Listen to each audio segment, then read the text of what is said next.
in the premise of you're talking of the deadlines and Mhm. the 30 days, is that when like I don't agree with a value, Mm, or what are you right. exactly So stating? if if you get your value notice and you don't agree with it, you've got a decision to make. Okay. The decision is, am I going to do this myself? Am I going to protest and try to do it myself, or am I going to get somebody to do it for me? And either one is perfectly valid, and anybody can go down there and protest and make their case.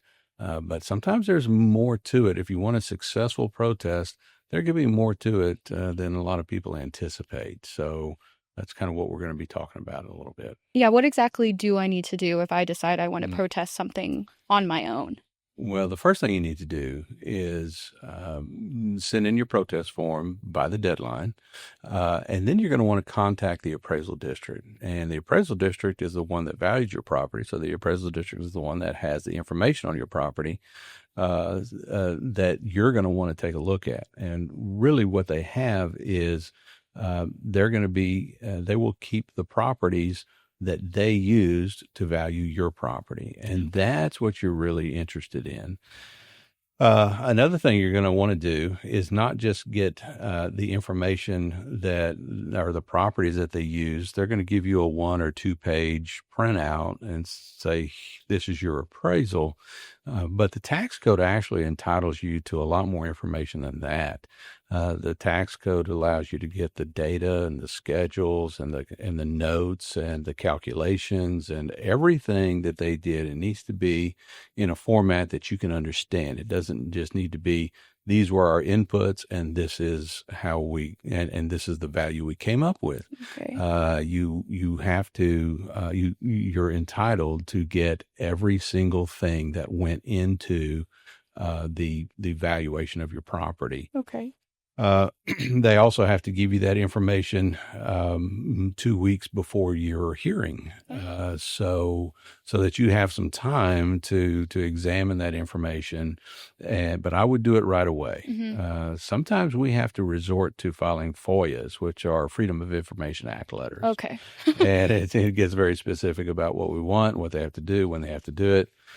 Because sometimes they don't want to come across with all of the information that we think we're entitled to. So we have had to go that route, and you can do that too. Okay. It's not a difficult process, and there's a form on their most appraisal district's website that you can use to request further information.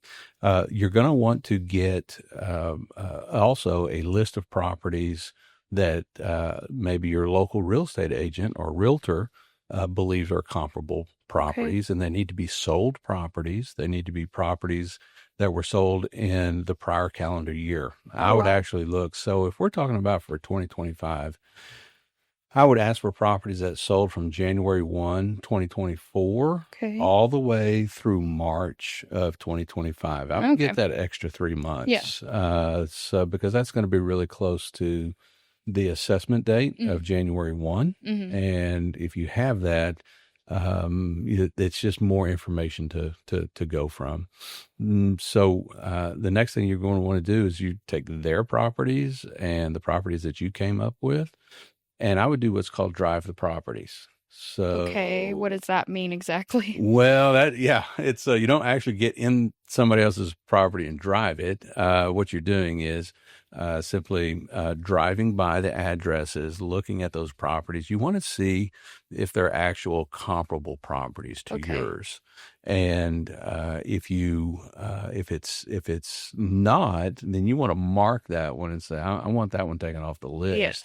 It may be far superior to yours, but they may have it classed and they're going to put a condition and a quality rating on every home. And if yours is a good quality and good condition, but they've classed another property the same way, but you drive by and you say, well, no, if mine is good quality, this one is very good quality.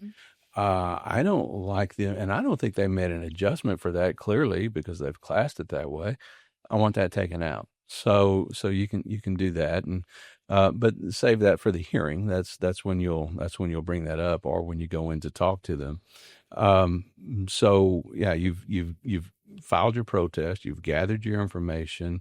Now you want to go look at your own property and see, are there any deficiencies in my property? Okay. Are there things in my property that might devalue it? What exactly would be considered a deficiency, though? Oh, you know, deficiencies arise with wear and tear and age, Oh, okay. but it also comes from weather damage. Mm. So So like a roof. yeah, so if you have a roof and you've got some hail damage, you're seeing some spots on your ceiling, and that's telling you, hey, I think I have a leak up there. You haven't taken care of it yet. You're going to, but you just haven't done it yet. Mm-hmm. Then you'll want to make note of that, and try to get a reduction based on that. Sometimes foundations in Texas, well, they get beat up pretty bad with Yeah. the soil around here, Yeah. and the rain and the dry season, and it expands, it contracts, and over time you'll develop some cracks and some weaknesses, and you'll begin to see that inside your home, even if you don't see it readily outside. A lot of times you'll see the little telltale zigzag through the mortar on your bricks that tells you, hey, this wall is separating.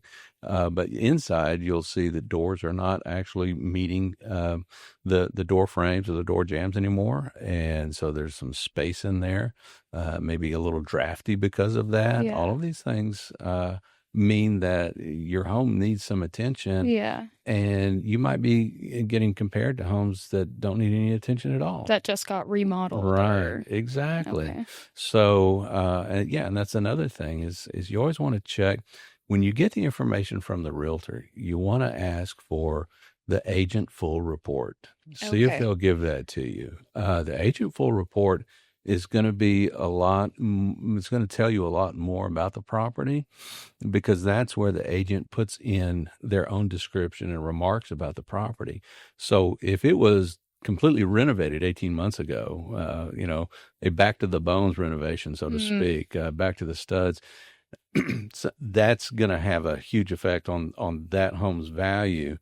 And then, you might have something that says, oh, a handyman special, well, that means that it's in really bad shape, Oh, okay. so that's you probably, but those things are going to show up in that property description and remarks section of the of that agent full report, that you don't really get when they just give you things that are kind of ready made. Here's your comparative market analysis.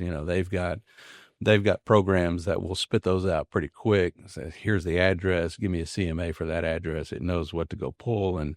But you want to be careful not to simply rely on that value too, because real estate agents are in the business of selling properties for the most amount of money they can. Yep. And so they like big, high values on properties. But what you do want to do is don't necessarily pay attention to the number that the computer spits out on their end any more than you're, going to buy the number that's coming from the appraisal district. What you want to do is just get what you think or what they think are some really good comparable properties, and make your own adjustments from there. Okay.